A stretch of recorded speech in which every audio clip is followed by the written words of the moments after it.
Today, we're going to talk about three things: pride, humility, and grace. You see, everyone wants to be something. We all have goals we want to achieve. We want to be significant. We want to be respected. We want to be validated. And why do we do all that? When I ask this question to myself or others that I've talked to, it's because we want to feel worthy. We want to feel that we matter. But is this really a dream worth pursuing, or is this the dream of our ego? Is it perhaps our ego that wants others to think and believe something that maybe isn't even true? You're not going to like the truth, but the truth is that each of us is a tiny subatomic particle in the universe. The observable universe is about 93 billion light years in diameter. That means it would take you 93 billion years at the speed of light to travel all around it. It'd be quite a trip. And it contains an estimated 100 billion to 200 billion galaxies. Billion. Yeah. And with some estimates going as high as 2 trillion galaxies. Each of these contains billions to trillions of stars, much like our own Milky Way galaxy, which is home to about 100 billion stars. So think of our size in comparison to all of that. Think of how big we are. In comparison to that universe, we are probably not even the size of a subatomic quark. The Vedas say that there are alien beings who we call devas or demigods, who control different aspects of the universe and who live trillions of Earth years. So, time for them it'll still be 100 years for them, let's say, their life. But on Earth, that would mean trillions of years.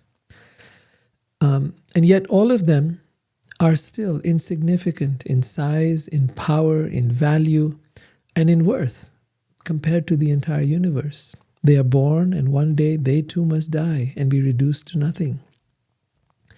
The big debate for hundreds of years has been around whether the universe came about accidentally or magically, perhaps, whether it just happened or was it created by someone or something.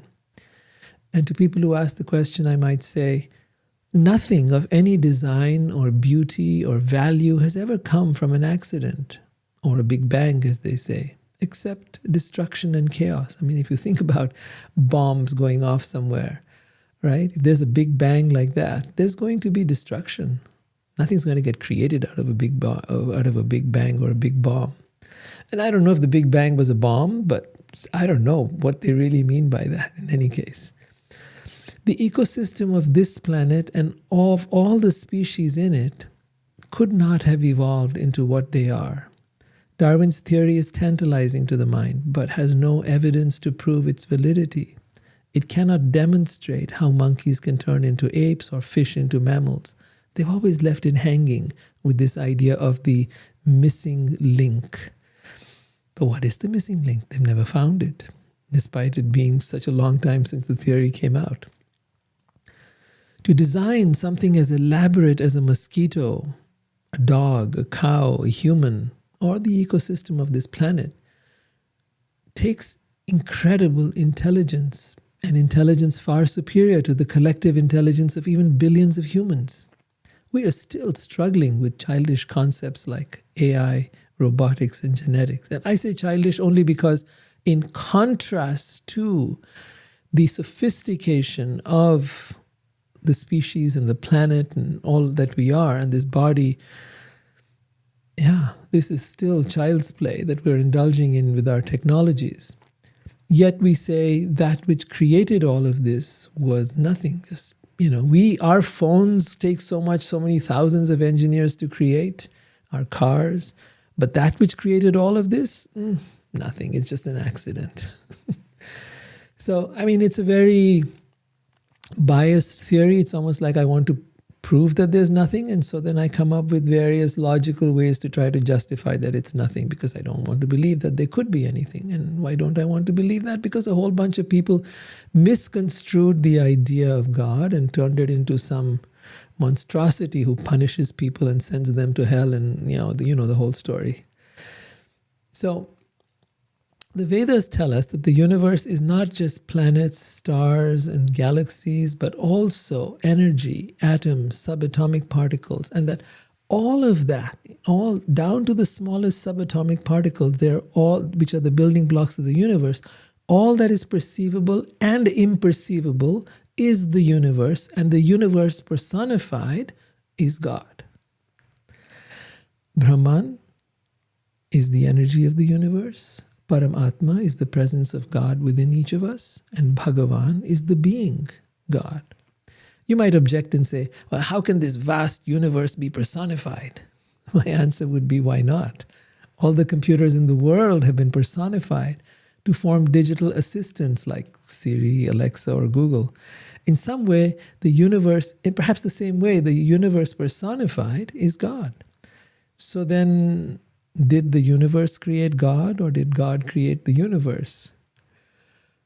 It sounds like a chicken and egg story, but in the Bhagavad Gita, Krishna actually makes it very clear. He says, never was there a time when I did not exist, nor you, and never will there be a time when we shall cease to be. He says further, I am the source of all spiritual and material worlds. Everything emanates from me.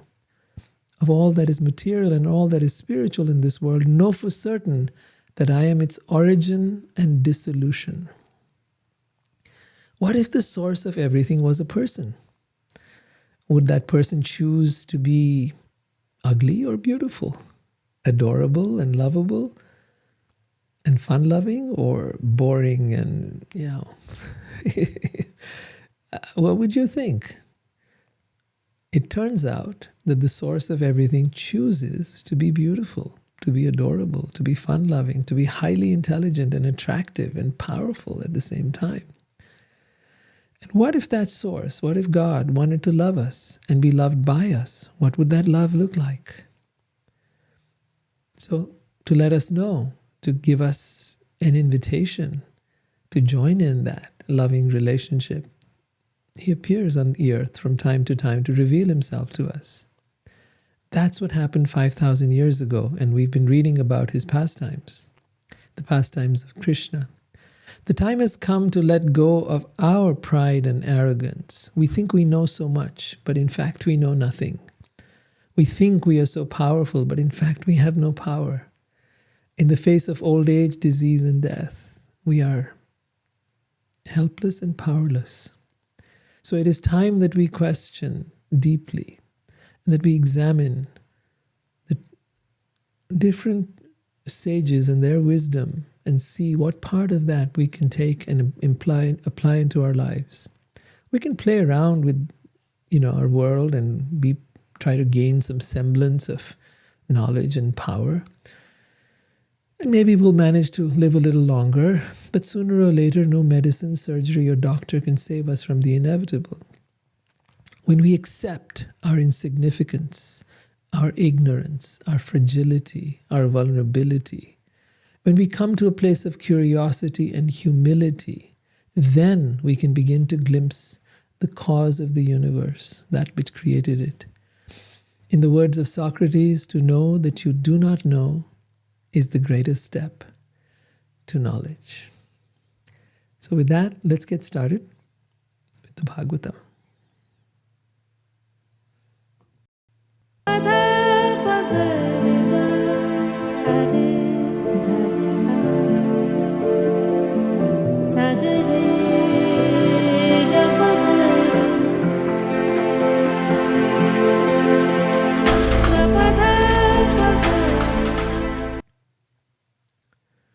In the last episode, we read about how Brahma, the creator of the universe, see, God doesn't actually create the universe, He delegates the job to Brahma and empowers him. So Brahma is a living entity, just like you and I, just highly empowered. Brahma saw that the the superhuman miracles that 5-year-old Krishna was performing and wanted to challenge him. Well, maybe I should show you some pictures just to help you catch up with, in case you weren't there last week. So I think let's give that a little go. And so this is what was going on. While Krishna was here, he was performing these wonderful pastimes. This was where he's with his friends and the calves. He's 5 years old and he's going off to play and while herding the cows. They were a dairy community. And in all of that, he's there with his friends, buddies. They're playing. They're doing mischievous, fun things. While the calves are grazing. The cows were taken care of by the elders, and the calves were taken care of by the boys.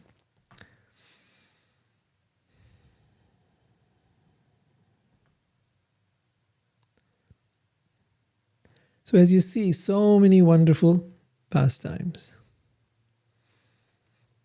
Playing and having fun. And then there was Krishna was being attacked by these various demons who would come along and try to kill him and whoever else, his friends. And this was the last thing that had happened. Aghasura had come there and Krishna had killed him. Because all his friends walked into Aghasura's mouth thinking it's just a plaything. Of course, they had tremendous trust in Krishna that he'll take care of them. And then after killing the demon Aghasura, they'd all gone off to the banks of the river Yamuna to have lunch. Now it was in this incident that Brahma, the creator of the universe, had kidnapped the boys. Here they are having fun, sharing each other's lunch, stealing each other's lunch even sometimes. They had no feeling of God. Krishna is great and we are small. He is God and we are just underlings, of some kind. No, it was a complete friendship. Krishna didn't want anyone to love him because he was something. No, the idea was that he wanted to be loved just like all of us do. He wanted to be loved as he is, for who he is, not because of his position as some supreme being. You'll notice that he's not even wearing some crown. He's not on some throne. He's just got a peacock feather in his head. That's his kind of, what would you call that? A style statement, perhaps, right? And that's how he liked to adorn himself. And he was just loved by everyone. Absolutely loved. They were fascinated by him. So then we have Brahma coming along and, kind of like, who the hell is this guy? How did he manage to kill that demon Aghasura? Why? Who is this character? So he's very puzzled. He wants to try to figure out Krishna.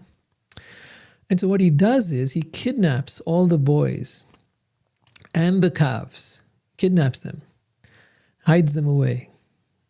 And when Krishna comes back, he went looking for the calves because they disappeared, and then he comes back and then he sees neither the calves are there nor the boys. They've all been hidden by Brahma. So at that point, Krishna does something very interesting. He replicates all of them down to the last detail. In other words, he creates a whole other set of boys and calves exactly as they were. And he goes back to the village, to the parents, and the parents who also loved Krishna and loved their own children, found themselves even more in love with their children than ever before, their sons in this case. And the calves were being loved even more by the cows. And the cows were all in love with Krishna too. So when Krishna appeared as the calves, they felt the energy. This is Krishna here. The calf here is Krishna, because Krishna had expanded himself to be the boys and the calves.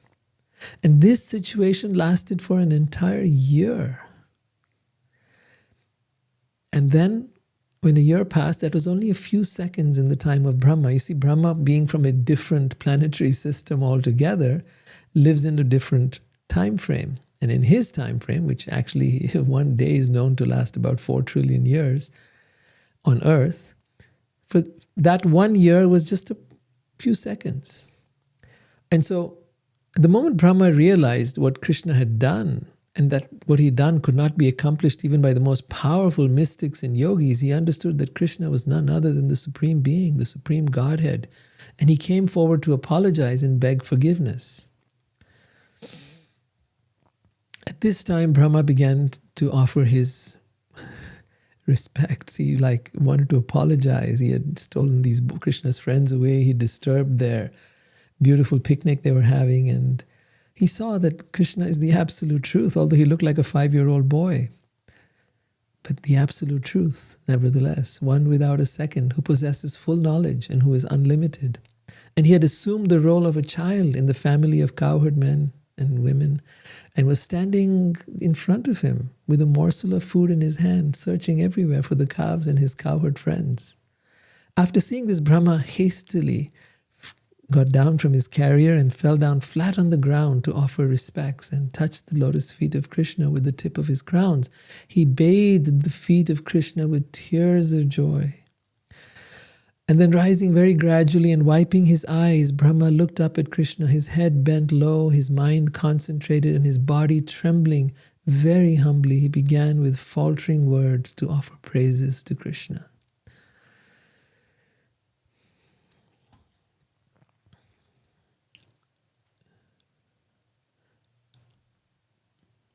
So just to give you an idea, what Krishna had done was he had taken his Vishnu forms and he had converted himself through these Vishnu forms into all the boys and calves. Now Brahma understood that, and he was begging Krishna's forgiveness.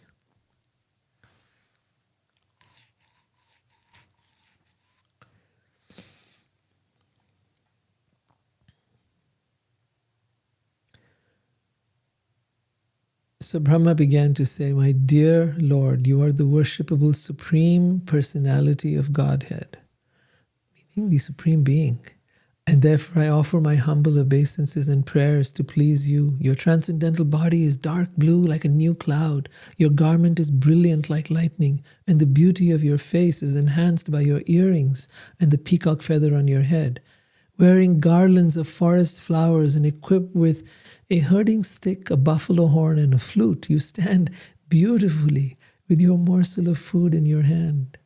Although my mind is completely withdrawn from material affairs, I cannot understand your transcendental form by which you have bestowed mercy upon me. How then could I possibly understand the bliss you experience within yourself?" What he's referring to here is that Krishna says actually his form is Sat Chit Ananda. See, we are in a material body. Our material body deteriorates. It gets sick, it gets old, it dies. Krishna, however, when he comes, according to the Bhagavad Gita, he says, "I come in my original transcendental form." That form never deteriorates. And although he ages, in terms of going from being a boy to being, a young man, he never looks older than the age of 16. Even when he's 120 years old, he looks like he's 16. So that's because he is known as Nava Yovana, eternally youthful. Now that's something all of us want to be, right? We all want to be eternally youthful. But we can't be because these bodies don't let us be. But we have an imprint within us that longs for being eternally youthful, that longs to never have to die, that longs for eternal love, that longs for ultimate happiness and bliss, that longs for just having peace and fulfillment. And yet somehow our fulfillment of our longing does not happen in this world. But it does happen with Krishna, with God. Why? Because that's his very nature. And that nature is also present within us. We too are particles of the divine. We too are Anksha. Anksha means particle. A tiny little part of him. That's what we are at a soul level. And that soul of ours has all the qualities of God. Some people say we're one with God. One with means we have got the same qualities. We are not quantitatively the same. It's just like a drop of water from the ocean has the qualities of the ocean, but is not the ocean. The ocean is vast in its magnificence. The drop of water is tiny. And yet they're both wet, they're both salty, they both have the same fundamental qualities. And that's what it means to have a sense of sameness or oneness with God. So he says, how could I possibly understand the bliss you experience within yourself? Krishna is known to be Anandamayo Bhyasat, full of ananda, full of bliss. Then he says, one who speculates, is Brahma now in his prayers, and he's glorifying Krishna because he's come to a place of humility. He's come to a place of deep humility and surrender. So he says, one who speculates about you cannot achieve self-realization. His only gain is trouble. The best path for self-realization is through bhakti or devotional service of you, to you. O Almighty Lord, in the past many yogis performed bhakti or devotional service by offering all their endeavors unto you, by hearing and chanting about you. In time they came to understand you. They could easily surrender to you, and they achieved your supreme abode. Now all these things are mentioned in the Bhagavad Gita, which I think is a very important book for any spiritual seeker to read, to get the basics, to get the fundamental. Krishna speaks the Bhagavad Gita, and in that he says these very things, that satatam kirtayanto mam bhajanti mam dridvritaha, that by always chanting and speaking about me. Why does he want you to speak about him? Why does he want you to chant his name? Not because he's a vain, arrogant being. No, it's because when we do that, we purify ourselves. When we chant his name, when we remember him, when we hear his lila or pastimes as we're doing right now, our heart becomes purified. The anarthas, the impurities within our heart and within our mind start to become cleansed. That is called anartha nivriti. So gradually, as the heart becomes cleansed, imagine you have a mirror that is really dirty, and you clean that mirror, and then little by little you can begin to see yourself. And in much the same way, we begin to see and experience our true self, not the egoic self, but our spiritual self, our soul. And as that becomes more clear, we're able to understand who we really are. Instead of the false identification with the body and the mind, we now begin to identify with the soul. And because it has so much more power to navigate the troubles of this world, and troubles there are, because everything here is temporary. Everything here is temporary and full of suffering. As a result, it's very difficult. Our minds get very perturbed, they get very anxious, they get very depressed, they get very hurt, they get very sad and very troubled. But when we connect with the soul, we're easily able to pacify our mind. Just as we can pacify a child, we're able to pacify our mind. The soul has that greater power and ability to do so. And when you connect that soul to the great soul, the divine soul, God, then you have a flood of spiritual energy moving through you coming to everyone you meet and everyone that is in your circle, and also with yourself. So then Brahma continues, he says, learned philosophers or scientists might one day be able to count all the atoms of the earth, the particles of snow, or perhaps even the shining molecules radiating from the sun, the stars, and the other luminaries. But no one can count the unlimited transcendental qualities possessed by you, the Supreme Godhead, who have descended unto the surface of the earth for the benefit of all living entities. It's so interesting that many people say God is nirgun. Nirgun means having no qualities. It is true. He has no qualities, nirgun, and he is sagun, meaning having all qualities. He is both. What does it mean he has no qualities? It means that he has no material qualities. And he has all spiritual qualities. What is the difference between a material quality and a spiritual quality? Material qualities, let's say you're very good looking, or let's say you're very intelligent, or let's say you have tremendous physical prowess. All of that, whatever qualities you have, kindness, compassion, etc., are very deeply linked to the sense of who you are. You think, this is who I am, and it becomes your identity. And if you think you're a kind person and someone now says how unkind you are, you will protest. And you will say, no, no, no, that's not what I am. That's not what I meant. That's not what I was trying to do. And you will try to justify your position. But when you understand that the qualities that you have within your soul are unshakable, they cannot be removed. The qualities the ego has are nashwan, that is, they can be destroyed. They are temporary. A person who is very confident can lose their confidence, can become depressed, can become underconfident, might become underperforming because they've been criticized, or they've had circumstances that made them maybe lose their job, or something happened and now suddenly they become full of self-doubt. And so you see, those qualities of the ego can be up or can be down. But the qualities of the soul do not change. They are essential to who you are. They are the essential nature of who you are. Inasmuch as fire is hot and water is wet, so also the qualities of the soul are not changeable. The qualities of the ego are. The qualities of God are unchangeable. Therefore, they are transcendental. That which is unchangeable is that which is eternal, and therefore spiritual. Because all of spirit is eternal. And what it is, it always is. Right? And if it is temporary, whatever is temporary, that is of the world. So therefore it says in the beginning of the Bhagavatam that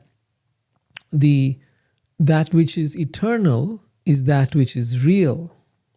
So the only thing that is eternal is energy. The only thing that is energy is actually spirit. The conscious energy is spirit, and then there is energy of the universe, which is not conscious.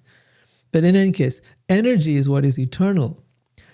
And then it says, so that which is eternal is that which is real, and that which is temporary is that which is false. That means everything of this world is asat. Sat meaning that which is real, and that which is temporary is asat, the opposite. And that means it is false, untrue, illusory, like that. By the way, if you have any questions, please feel free to write them down. I'd love to hear what you're thinking as I'm reading and sharing these things with you. I'd love to hear your thoughts. And at the end, I will take up all questions and answer them to the best of my ability. So please don't hesitate to ask questions. Right? Okay. So, learned philosophers, yeah, we did that. My dear Lord, one who earnestly waits for you to bestow your causeless mercy upon him, all the while patiently suffering the reactions of his past misdeeds and surrendering with his heart, words, and body, is surely eligible for liberation, for it has become his rightful claim. This is a very interesting one. One who earnestly waits for you to bestow your causeless mercy. Firstly, why is that important? Because by our own efforts, we can do so much, but it's never enough. It's never enough. The most powerful thing that transforms us is grace. I've seen it personally, that no matter how much I tried to meditate, I couldn't. No matter how much I tried to quiet my mind, I failed.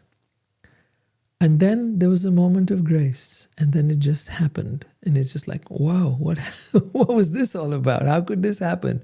After years of trying and failing, and then when it happened, it was instantaneous. And similarly, so many other experiences came along that showed me that by my own efforts, I could not make spiritual progress. I could do a little here and there, but not much. I could at most and at best be sincere.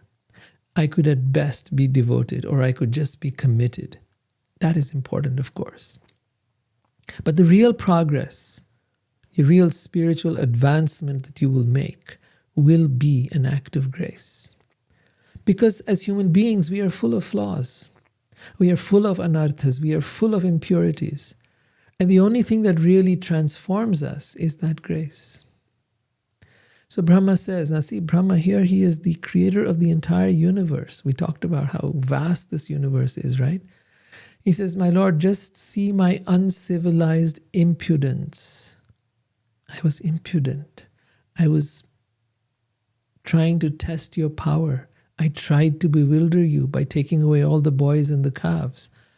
You who are bewilder even the masters of illusion. What am I compared to you? I am just a little spark in the presence of a great fire. If Brahma is saying this, imagine where we are. And the more we realize our insignificance, the more we recognize our worthlessness. Now, this is a word I'm using that is at the heart of all depression and feelings of being less than, feeling that you're unworthy, not good enough. And the truth is, we aren't good enough. We are not. We are unworthy. But one has to learn how to channel that feeling. If you take that feeling and just apply it, thinking yourself as this body, thinking yourself as this mind, thinking yourself just as a human, well then yeah, it will destroy you, that thought. But if you understand that same thought from the perspective of I'm a spiritual being having a human experience, and as a spiritual being, I am just a tiny little fragment of the divine. I'm a tiny spark within this huge cosmos. And therefore, as such, I am nothing. When you recognize that, from that humility will come your earnest calling out to God, will come your place, will come your surrender, will come your invitation for that grace to flow through you. So Brahma is saying, therefore, O infallible Lord, infallible means one who has no flaw. We are the opposite, full of flaws. We are totally fallible. Right? O infallible Lord, kindly excuse my offenses. My eyes are blinded by the darkness of ignorance, which causes me to think of myself as the unborn creator of the universe. Please consider that I am your servant and therefore worthy of your compassion. I want you to really hear these words being spoken by the most powerful being in the universe, who lives for trillions of years, who has the ability to create universes, not just planets, not just some species, but universes. What to say of all the beings that live on those universes? And he is saying these words. I was blinded by the darkness of ignorance. Asatoma jyotirgamaha. Asat, that is the untruth, is the darkness. And what is the light? It is truth. What is the truth? Right? This is what is referred to in the Bhagavatam. In the beginning of the Bhagavatam, in the very first verse, it says, Param Satyam Dhimahi. These words are Param Satyam. They are the highest truth that is meant for the benefit of all humanity. So he says, please consider that I am your servant and therefore worthy of your compassion. Chaitanya Mahaprabhu said the same thing. Jivera Swarup Hoy Nitya Krishna Das. That we are all, our Swarup, our natural condition is that we are all servants of God. Nitya. Nitya means eternal. Eternal servants of God. You may say, oh, no, wait, that I don't want, I'm not a servant. I'm the owner of my own business. I have millions of dollars. I am powerful. I am rich. What are you calling me a servant? But the truth is, every one of us is serving, whether you like to or you don't. You might be serving your family. You might be serving your children. You might be serving the employees in your company. If nothing else, you're serving this body and you're serving this mind. You're doing whatever it wants you to do, and therefore you are its servant. There is not a one amongst us who is not a servant. Even the wealthiest, even the most powerful is a servant. You have to serve someone. So why not serve the most powerful, the highest of high, the greatest of great? Why not serve the most beautiful, the most beloved, the supreme being, Krishna? Brahma says, I am a small creature measuring 7 spans of my own hand. So if you took 7 spans of your, I don't know if all our bodies are equivalent of that, but anyway, he says 7 spans of my own hand. And what is your glory? Unlimited universes pass through the pores of your body. Unlimited universes pass through the pores of your body, just as particles of dust pass through the openings of a screened window. And then he says, Does a mother take offense when the child within her womb kicks with his legs? And he says, is there anything in existence that is actually outside your abdomen? So he's saying everything exists within you, within your abdomen. And sometimes a child might kick the mother when it's within the womb. Sometimes we might kick you, God. We might say some unworthy things. We might do some ridiculous things, but please forgive me. Then he says, this entire universe, which is like a dream, is unreal. Nevertheless, it appears real. And that's the beauty of it, right? We've all seen computer games, and some of them are becoming more and more real. And if you bring the virtual reality stuff on and put on those, headphones, those headsets, like the new one that Apple's come out with, it appears so real. Well, so does this world. This is the ultimate virtual reality, this world around us. And we are here, this is our persona that we are playing with in the game of life. But who is behind that persona, the soul? Who is the real person behind it? That person's gone to sleep and needs to be woken up. And who is the creator of the game? Yeah, so that's the levels we need to get to. That's the waking up process. The entire universe, he says, is like a dream and is unreal, but nevertheless appears real. It deludes one's consciousness and assails one with repeated miseries. So why are we being assailed with miseries? Why do we suffer? And this is the heart of the questions asked by Buddha, by so many of the great teachers in the world. Why do we suffer? And the answer is very clear. It is from ignorance. It is from darkness. It is from not knowing the truth. The soul is by nature Sat Chit Ananda. It is eternal, full of knowledge, and full of Ananda, bliss.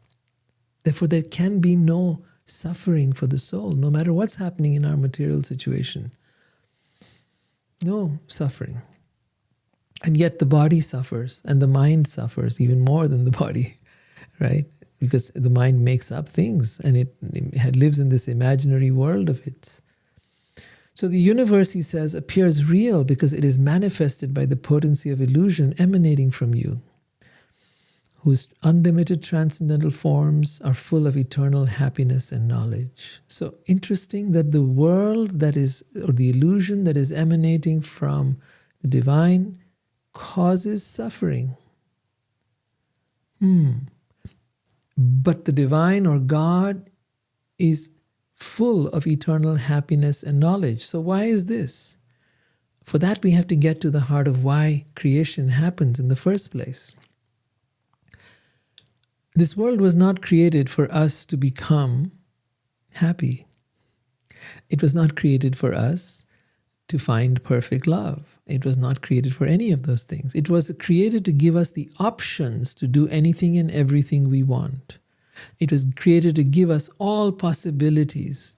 We can manufacture any number of products, any number of realities, any number of alternatives. We can escape into drugs, we can go into alcohol, we can eat any kind of thing and see if the outcome actually made us happy, if that actually fulfilled us, if that satisfied us. And when we realize that nothing in this world can actually make me happy and can actually satisfy me, it is then that we start seeking, well, what else is there? And we come to God. And then again, there are many traps along the way, but we must try to get to that ultimate destination, which is not based upon fear, but is based upon love. This entire path of bhakti is based upon love. It is based upon love of God and not a God who you need to fear. But yet, at the same time, humility is helpful because humility allows us to receive grace. Humility is not for the sake of God. Humility is for our own self, to be able to be open to receive the grace, to allow us to rise above our own flaws and imperfections and come to that place where we can be able to experience God, to love God, and to serve God. So he says, you are the one supreme soul, the primeval original, supreme personality, the absolute truth, self-manifest, endless and beginningless. You are eternal and infallible, perfect and complete, without any rival. It's very important, without any rival. So a lot of people think Hinduism, Sanatana Dharma, is polytheistic, that there are many gods. And the truth is there aren't. There is only one supreme being. Starts from Krishna, then comes down to Vishnu, and from Vishnu to various avatars. It takes many forms, but one supreme being, right? Radha and Krishna, the masculine and feminine aspects of that one. And then there are many devas or many demigods who are in charge of various aspects of managing the universe. Just like there's the president of the country, and then there are so many different members of Congress and members of the parliament, whatever else system you have. So yeah, they manage the affairs of the universe. The president is that supreme head in a country, or prime minister, depending on where you are. So he says here, therefore, you are without any rival and free from all material designations. Your happiness can never be obstructed. Indeed, you are the indestructible nectar of immortality. Love that phrase. You are the indestructible nectar of immortality. One who is favored by even a slight trace of your mercy can understand your greatness, but those who speculate to understand you are unable to know you. My dear Lord, I therefore pray to be so fortunate that whenever I take my birth, or wherever I take my birth, I may be counted as one of your devotees and engage in devotional service to your lotus feet. O Almighty Lord, how greatly fortunate are the cows and ladies of Vrindavan, the nectar of whose breast milk you have happily drunk to your full satisfaction, taking the form of their calves and children. That is during that 1 year. All the Vedic sacrifices performed from time immemorial up to the present day have not given you as much satisfaction. As what? As the cows and as the people of Vrindavan. How greatly fortunate are Nanda, the cowherd, the father of Krishna, and the cowherd man, and all the other inhabitants of Braja. There is no limit to their good fortune, because the absolute truth, the source of transcendental bliss, the eternal supreme Brahman, has become their friend. You are the embodiment of all blessings. My greatest good fortune would be to take birth in this forest of Gokul and have my head bathed in the dust falling from the lotus feet of its residents. My dear Krishna, until people become your devotees, their material attachments and desires remain thieves. Their homes remain prisons, and their affectionate feelings for their family members remain foot shackles. Please contemplate these words, how our attachments bind us to this world, and our desires, they bind us. He says our attachments, our material attachments and desires remain thieves. Our homes become prisons. Because we're basically working to support that home, to pay for that home, to fulfill those desires. And now we have become its slaves, so to speak. And it's important to become aware of that. I'm not saying we need to give up our homes. I'm not saying we need to to renounce things. We simply need to be aware. And being aware, what it does is you realize that my life is more than all of this. It's not just about surviving. It's not just about trying to make ends meet, but it is about having a higher purpose in life. And when I have that higher purpose, that keeps me going. That's what I wake up for. That's what inspires me. That's what fulfills me. And that connection with the divine and that service to the divine keeps me alive and vibrant every single day. Brahma continues, my dear master, although you have nothing to do with material existence, you come to this earth and imitate material life just to expand the varieties of ecstatic enjoyment for your surrendered devotees. As far as your opulences are concerned, they are beyond the reach of my mind, body, and words. My dear Krishna, I now humbly request permission to leave. O Supreme Godhead, as long as this universe exists and as long as the sun shines, I shall offer my obeisances unto you. Having thus offered his prayers, Brahma circumambulated Krishna, went around him, bowed down at his feet, and then returned to his own residence. So this is just a very beautiful part of, the whole story of what happened with the boys and Brahma and all of that. The boys now, as Brahma left, the Krishna and the calves suddenly the boys and the calves woke up, and then they were back at the riverbank where they'd been taking their meal. And now all of them went back to the village. And although the boys had been separated from their beloved Krishna for an entire year, it felt as if the time apart was just half a moment. Because, Krishna had done his little magic. And he'd made it appear to Brahma that he'd created all the replication of all the boys and calves and taken them back to the village. So the parents did not know that the boys had been kidnapped or the calves. The boys said to Krishna, "You've returned so quickly." So they thought it was just a few seconds that Krishna was gone, and now he's back. That's what they thought, because they'd been sort of in a slumber. So a year had passed, and they thought it was just a few seconds that have passed. "You returned so quickly," they said to Krishna. "We have not even eaten one morsel in your absence. Please come and take your meal with us." They all finished their lunch, and then they returned from the forest back to their homes. Krishna's transcendental body was decorated with peacock feathers and flowers and painted with forest minerals, and his bamboo flute loudly and festively resounded as he entered the home of his father Nanda. The sight of his beauty at once produced a great festival for the eyes of all the gopis, the cowherd women. The boys sang, "Today Krishna saved us by killing a great serpent." So in this way they returned home. I now wanted to read to you one more thing by Brahma.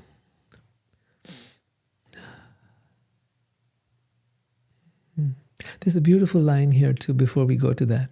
It says, "You should know," this is the sage Shukdev speaking, he says, "You should know Krishna to be the original soul of all living entities. For the benefit of the entire universe, he has out of his causeless mercy appeared as an ordinary human being.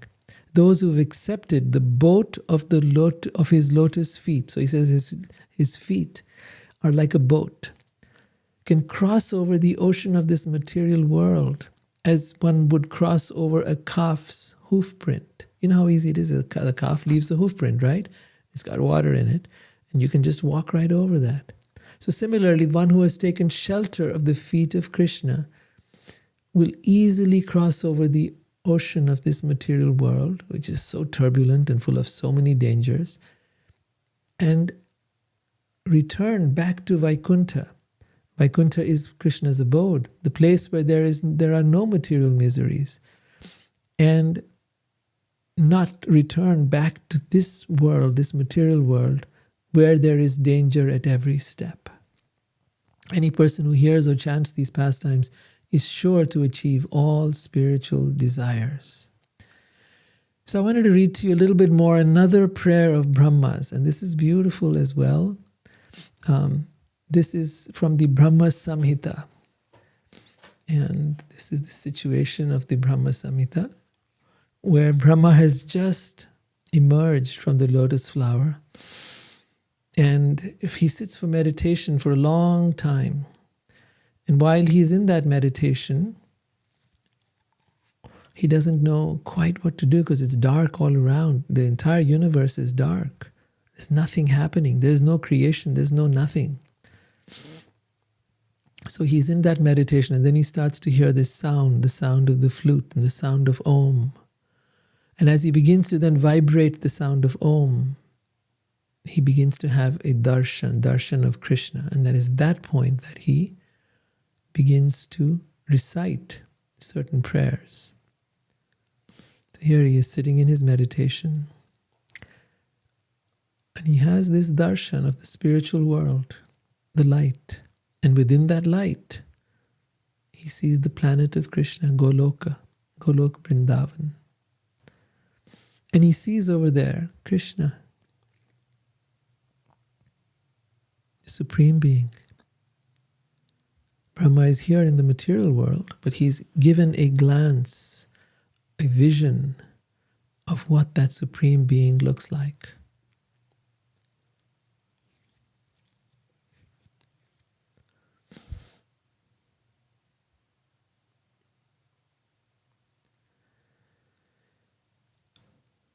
So he says, Ishvara Parama Krishna. Ishvara means the supreme controller. You know how we all want to control things? But the supreme controller is Krishna. Paramishwar. Ishvara Parama Krishna. Satchit Ananda Vigraha. His form, his Vigraha, is Sat Chit Ananda, eternal, full of knowledge and full of bliss. Anadir Adir Govinda. Anadir means that which has no end. Anadi, Adir. So he is the supreme Godhead. He is eternal, blissful, spiritual body, and he is the origin of all. He has no other origin, and he is the prime cause of all causes. Sarva Karana Karanam. Who is Govinda, Krishna. Then he goes on, Chintamani Prakara Sadmasur Kalpa Vriksha Laksha Briteshu Surabhir Abhipalayantam Lakshmi Sahasra Sata Sambhrama Sevyamanam Govindamadi Purusham Tamaham Bhajami. I worship Govinda, the primeval Lord. Primeval, meaning the original. The first progenitor who is tending cows and yielding all desires in abodes built with spiritual gems, surrounded by millions of desired trees that fulfill all desires, and always served with reverence and affection by hundreds and thousands of Lakshmis or Gopis. Venum kvanantam aravinda dalayataksham barahavatam samasitam buddhasundarangam. His body is beautiful, sundarangam. Gandharpa koti. There are millions of cupids who find him charming. Gandharpa koti kamani avishesha shobham. His unique loveliness. Govindam adi purusham tamaham bhajami. He is Adi Purush, the original person, Govinda. Govinda is Krishna, the one who gives pleasure to the senses and gives pleasure to the cows. Govinda, that's what that means. Tam aham bhajami. I worship you. Aham is, tam means you, aham means I, and bhajami is worship. Alola Chandra Kalasad Vanamalivam Shi Ratnangadam Pranaya Keli Kala Vilasam Shyamam Tribhanga Lalitam Niyata Prakasham Govindamadi Purusham Tamaham Bhajami. This is all spoken by Brahma right at that moment in the beginning of creation. I worship Govinda, the primeval Lord, around whose neck is swinging a garland of flowers beautified with the moon locket, whose two hands are adorned with the flute and jeweled ornaments, who always revels in pastimes of love, whose graceful threefold bending form of Shyam Sundar is eternally manifest. Look for different renditions of this on YouTube, where you'll find people singing these prayers. Angani yasya sakalendriya vritti manti pashyanti panti kalayanti chiranjaganti. He says, I worship Govinda, the primeval Lord, whose transcendental form is full of bliss, truth, substantiality, and thus full of the most amazing, dazzling splendor. Each of the limbs of that transcendental figure possesses in himself the full functions of all the organs. In other words, his eyes can do things that hands can do, and his hands can do things that eyes can do. In other words, each organ of his body can do the function of any other organ. You may say, oh, how is that possible? No, he can do anything. Because you're talking about a spiritual form, not a material form.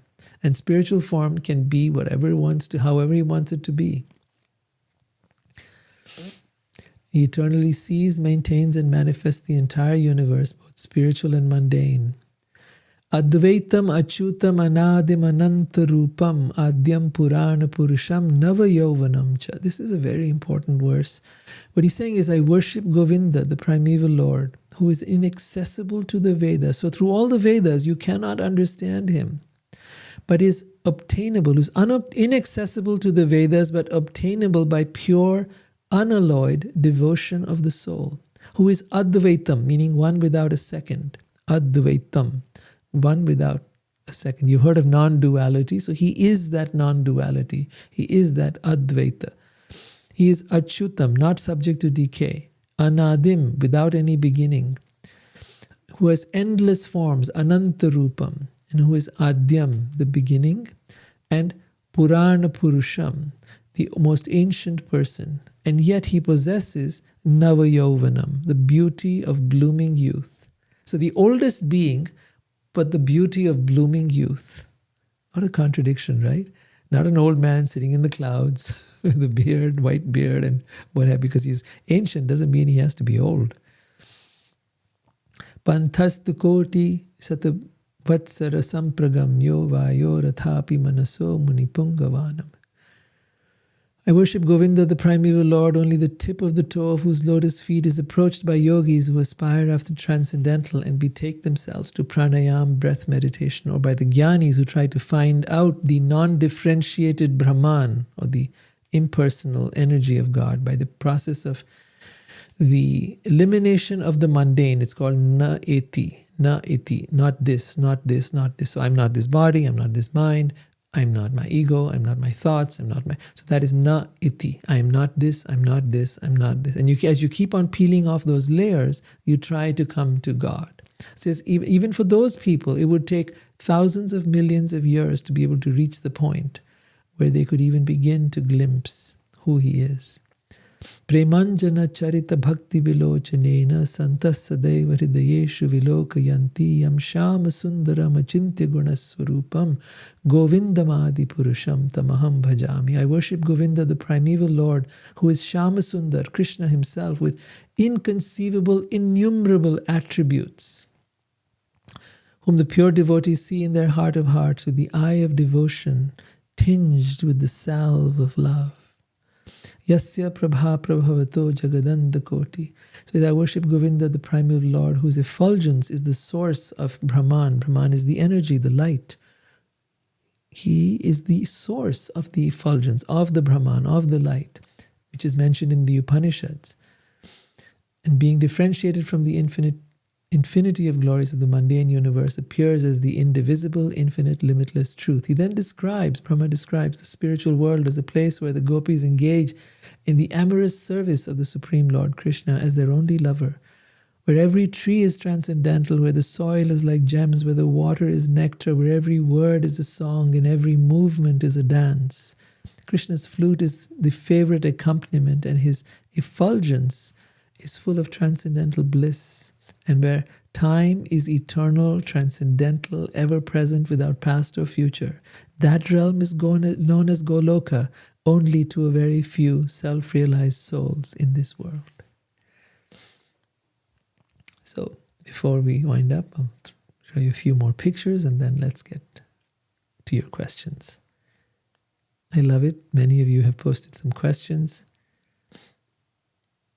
I really appreciate that.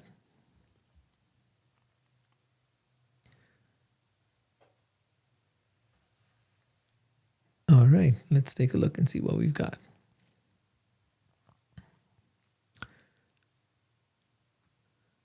Let's bring this here. Kunveen says, in your opinion, which would be a good book to read based on similar teachings? I highly recommend, if you're just starting off, then start with the Bhagavad Gita. The Bhagavad Gita by Prabhupada, A.C. Bhaktivedanta Swami Prabhupada, has been my favorite because it's really grounded in a deep understanding of the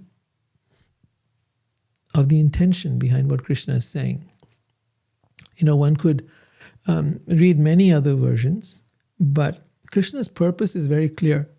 And if you know just even a little bit of Hindi, you'll be able to understand what he's trying to say. He's saying very clearly, man mana, people translate in many different ways. That's the sad part. But you have to catch the intent of the speaker. So even if you know a little Hindi, you'll be able to follow along the Sanskrit that is given there. Right? For example, he says at the end, Sarva dharma parityaja. Give up all forms of dharma. Mam ekam sharanam braja. Just surrender. Sharan means to surrender. Mam ekam means me. Ekam means only, singularly. Mam ekam sharanam braja. Aham tvam sarva papebhyo. I will free you from all papa. That is all bad karma or all sinful reactions. Moksha ishamima shucha. And I promise to give you moksha. So he is not saying this as some incarnation of Vishnu. He's not saying this as so many other ways that people would like to interpret. He's saying it very clearly, saying, I am the source of all material and spiritual worlds. Everything emanates from me. Aham sarvasya prabhavo mata sarvam pravartate iti mattva bhajante mam bhuda bhava samanvitaha. So read it, if you have some knowledge of Hindi, you'll find it very easy to appreciate because you can see the word by word meanings and you can get it from there.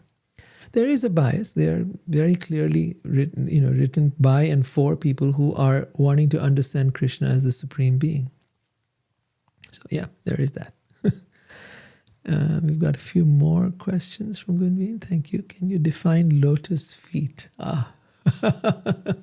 Well, it's one of the things that the Vedas tend to do. They tend to consider the lotus one of the most beautiful expressions of beauty in nature, shall we say.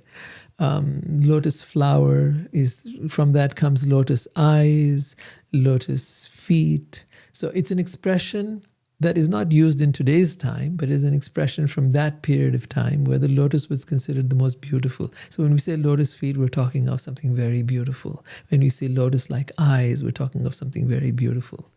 Right? It's a metaphor to explain or to give us an idea of beauty. Then she's writing, besides Prabhupada's Gita, which other book would you suggest? I've read that one several times. Okay. I found a very recent one by Jeffrey Armstrong. He's also very clear in what he writes. And for someone who wants something, a little objective, then read Jeffrey Armstrong. That also might help you. And I love a lot of his videos that are there on Sanatana Dharma and so on, and how this knowledge was taken and literally we were brainwashed and it was taken away from us by the British and the Mughal invaders that came to India. Waking Within. Hello, Rohit. I'm excited to ask a question. How can couples benefit while in love with each other and in love with God? How can the practice of Bhakti Yoga benefit us while in an earthly relationship? I love your question. Thank you so much for that. That's a great question. So Bhakti teaches us a lot of things about love. But the first thing it teaches us is that, there's two ways of loving. One is you love from a place of lack, and the other is you love from a place of abundance. When you love from a place of lack, you will always have fear. When you love from a place of abundance, you will have no fear. It's a very simple formula. All of us, when we are in this world, we operate or we go into relationships mostly from a place of lack. We think there is only one person out there for us, and we have to find this person. We've been given this tremendous mythology, this tremendous story of the soulmate, and we have to find this one person out of 8 billion. Can you imagine how ridiculous that is? There's not even a dating app that covers 8 million people. But okay, here we are trying to find the one. Now let's say you do find someone and you do think this is the one. Well, now you're left in, so think of the amount of lack there is in one person out of 8 billion. But then if you think this is the one, then you're constantly afraid of losing the one. What if somebody else comes along and takes the one away from you? Then where will you go? Then you'll be heartbroken, you'll be devastated. Now you'll have to find someone else. Maybe the one you chose wasn't the right one. And now there might be you might have to look for another. And can you then trust your judgment? Maybe your judgment is all wrong. Maybe you have no idea of how to find somebody. All right, let's put all of that aside for a minute. You're constantly in fear. That causes a certain anxiety. This causes a certain need to control. That causes a certain need to be able to be right.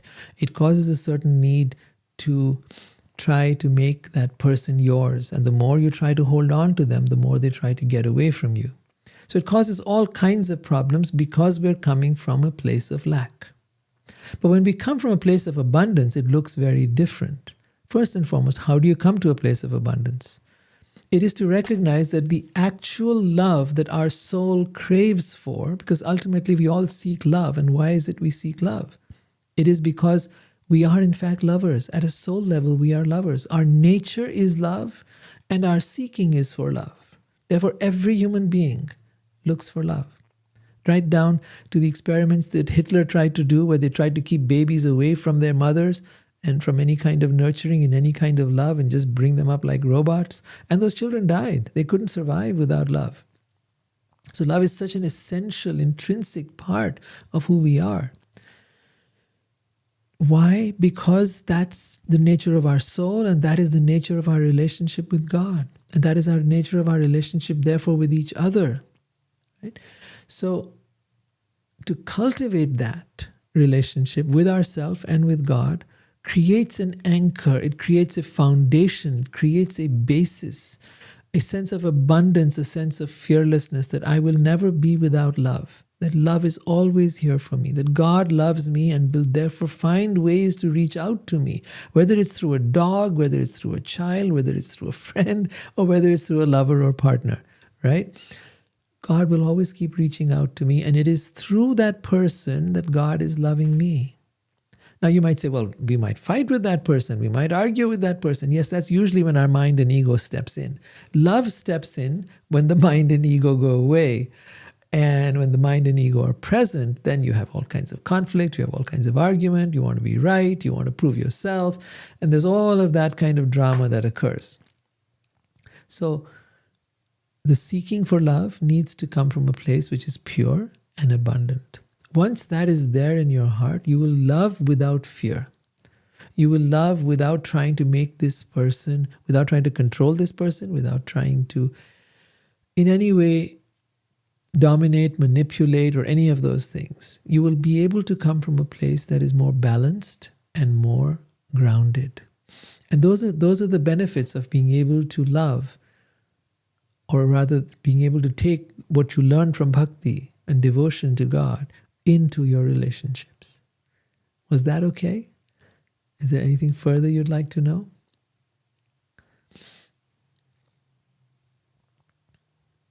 Any questions from everybody on Instagram? We have folks on Instagram. We have some folks on YouTube. We have some folks out on Zoom. Any other questions? I'm going to give it another moment just in case you're thinking about something. Now, if some of you are watching later on YouTube or on Instagram, because the recordings do go there, we can always write in the comments and I will try to answer your questions afterwards. So don't hesitate to ask. Thank you so much for being here, everybody. We're here every Tuesday at 7 p.m. Pacific time and 10 p.m. Eastern. And we look forward to you being here every week. Join me. If you aren't on the mailing list, please either DM me on Instagram or wherever you are, just write to me and you can find me. I've got a website, spiritualtherapycenter.com, or you can write to me at rohitjuneja.com. And you'll be able to find my website that way, and then you can write to me and just let me know to put you on the mailing list. Or go to lovingsoulfully.com, download my book there, and from there, again, you'll get onto the mailing list. And plus, you'll get a free download of the book for you to read. And that'll tell you a lot more about relationships as well. So do that. Okay. Oh, thank you. Thank you so much. All right. I appreciate all of you being here. Please join me next week, same time, 7 p.m. Pacific, 10 p.m. Eastern. And if you're in India, then that is 7:30 a.m. these days. It will change with daylight savings time. But yeah, I look forward to seeing you next week. Jai Shri Krishna. Hare Krishna.